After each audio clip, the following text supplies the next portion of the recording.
এমনিতে অগ্নিমূল্য বাজারে নাভিশ্বাস গৃহস্থের। এবার এলপিজি বা রান্নার গ্যাসের দাম বৃদ্ধি করল কেন্দ্রীয় সরকার।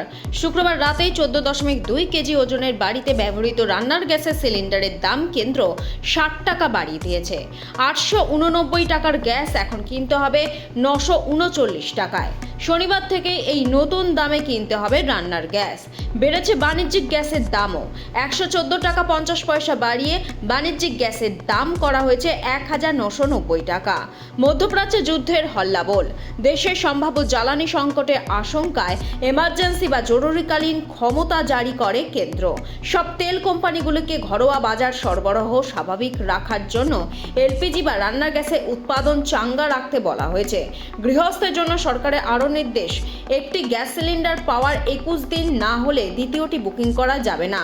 বর্তমানে 15 দিনের সময়সীমা রয়েছে। গ্যাসের দাম বাড়ানোয় এবার পথে প্রতিবাদের তৃণমূল। ধর্মতলার মঞ্চ থেকে মুখ্যমন্ত্রী মমতা বন্দ্যোপাধ্যায় এ বিষয়ে কেন্দ্রের বিজেপির বিরুদ্ধে ক্ষোভ উগরে দেন। রান্নার গ্যাসের মূল্য বৃদ্ধির প্রতিবাদে আগামী রবিবার মিছিলের ডাক দিয়েছেন তিনি। হাতা খুন্তি নিয়ে বিক্ষোভে আসার বার্তা দিয়েছেন রাজ্যের প্রশাসনিক প্রধান। তাই কালকে মিছিল হবে, গ্যাস নাই, রান্না নাই, গ্যাস নাই, খাবার নাই।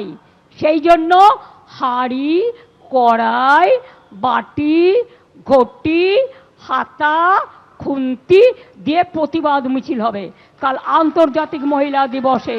আর মহিলাদের ভোট কেটেছে বলে সে হিন্দু হোক, সে মুসলমান হোক, যেই হোক, কোনো ধর্ম, আমরা মনে করি মানব ধর্মই সবচেয়ে বড় ধর্ম এবং এটাই আমাদের কর্ম। সেই ধর্ম মানবতাকে পালন করবার জন্য কাল মা বোনেরা রাস্তায় নামুন আর প্রতিবাদ করুন। প্রয়োজনে কালো শাড়ি পরুন। লয়াররা কালোটা কেন পরে জানেন? বিচারের জন্য। আমি সাদা পরবো, আপনারা সবাই কালো পরবেন কালকে।